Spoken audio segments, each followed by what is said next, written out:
Sony just raised the price of the PS5, so you should not buy one before you watch this video. How's it going, everyone? Welcome to PSReady. Sony just announced the PS5 Slim. This thing has been leaked and rumored for months now. We just got a video last month of a guy flipping around the chassis for this device in his hands, and yeah, that leak was exactly what this console is. But there's a lot of new accessories and info surrounding this thing, so if you've been looking at a PS5, you should definitely watch this video before you buy one. So the big difference, of course, is really visual. There's going to be 4 plates on this console instead of 2, and the reason for that is that the disc drive is detachable. So if you go to the store and pick one of the digital models up, you'll be able to upgrade later. But I wouldn't recommend doing that because they've raised the price of the digital model from $400 to $450, and if you want to get that disc drive later, it's going to cost you an extra $80. So you're going to pay more for a disc drive edition PS5 if you do it piecemeal versus just going to the store and getting the one with the disc drive already attached, because that's going to stay $500. And I'm assuming just because they did this before,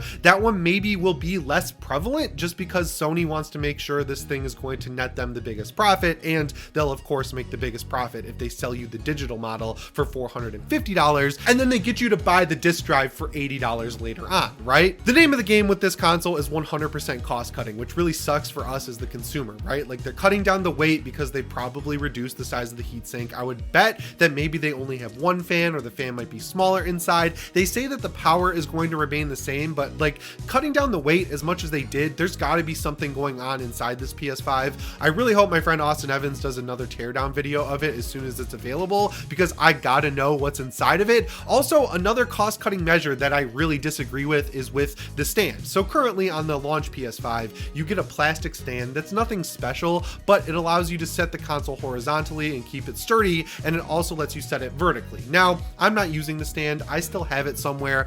It's in a box from my move. I don't really feel like I need it even with it vertically, but if you set the console horizontally, it'll wobble like crazy unless you have that stand on. So Sony's new move here for cost cutting, of course, is to only give you a stand for it to be in horizontal mode. And I'm just gonna be real, it looks like shit. You have to use it on the front of the console. It's like a little metal peg that keeps the thing level. I don't understand why they weren't able to figure out a way to use this horizontal stand on the back of the console where you can't see it, because this console is not the prettiest console as it is. Like, the current launch PS5 that we all have, that's not the prettiest console ever, because this new console, in my opinion at least, is uglier than the current PS5. I like that the disc drive is detachable, because on my PS4 Pro, the one thing that failed on it was the disc drive, so giving me that peace of mind going forward, that's great. I just don't like how squared off the disc drive looks when it's attached to this new console, and aesthetically, I think it's weird that they're going back to the top half being glossy and the bottom half being matte, because on the PS4, when they had the glossy plastic on top of the matte plastic, the glossy plastic scratched up so easily,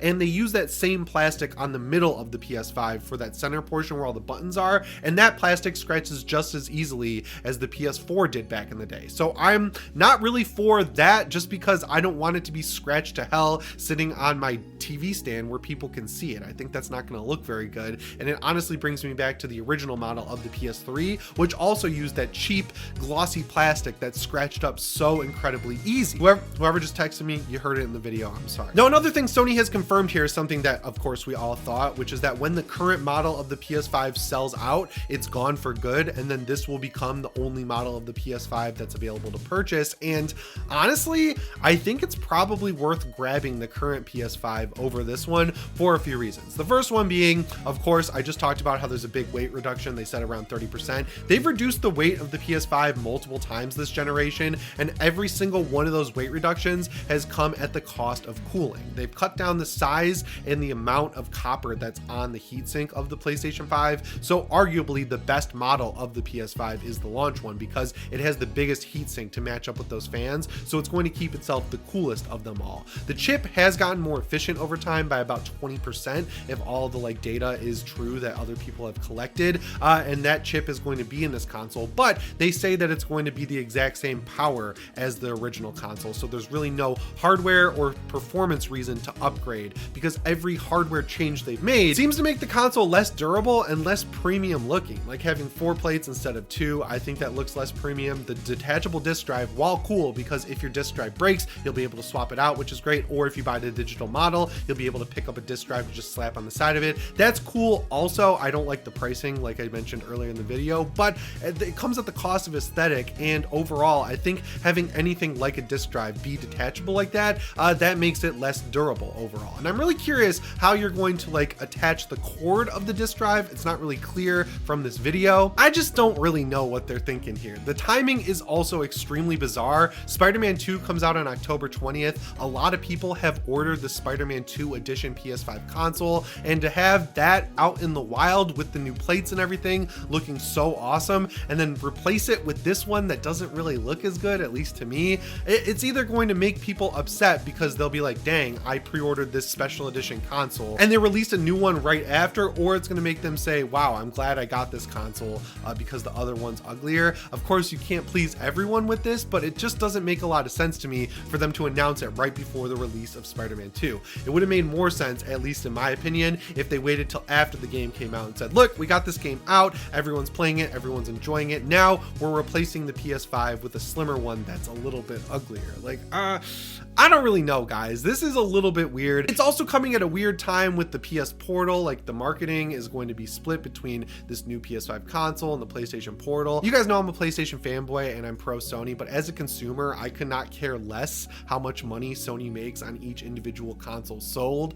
and everything they're doing with this PS5 Slim screams to me that the only reason they're updating it is because they want to cut costs so they make more profit on the actual console. It's been very clear that they were losing money on every digital PS5 sold over the past 3 years or so, mainly because they're charging $400 for it, but they're taking out like a $20 part. And when you look at this Blu-ray disc drive that they're putting in there as a detachable piece, selling that for $80, I'd say the markup on that is probably like $60 at the minimum. You can go online right now and just buy 4K Blu-ray drives for your PC for basically nothing. So yeah, for them to charge $80 for that, charge $30 for the stand, and include this one that looks like shit, I don't really know what's going on. I think this is just way too egregious in terms of cost cutting. I don't think I really need one of these. I'm happy with my current PS5, but I might grab one for a video. If you want to see what it looks like, let me know in the comments. I think it might be worth grabbing the current PS5 that's available now, because making it lighter, detachable disc drive, 4 plates instead of 2, I don't know. It seems like a cost cutting measure versus a performance measure, and I've had zero problems with the launch PS5, so one that's going to have this many modular parts and this many differences, I'd be a little cautious. Like, if you're really dead set on having the newest PS5 that's available, yeah, you might want to pick this one up, but you should probably wait for reviews before you do. But if you're someone like me who doesn't really care about the aesthetic look of it and thinks this one looks a little uglier, I would probably go for the launch model, but that's just me. Anyway, guys, that's all I've got for you today. Let me know what you think down in the comments below. Remember to subscribe and set your notifications to all if you haven't already. As always, my name is Jimmy Champagne. I'll see you in the next one. Thanks for watching, and shape on.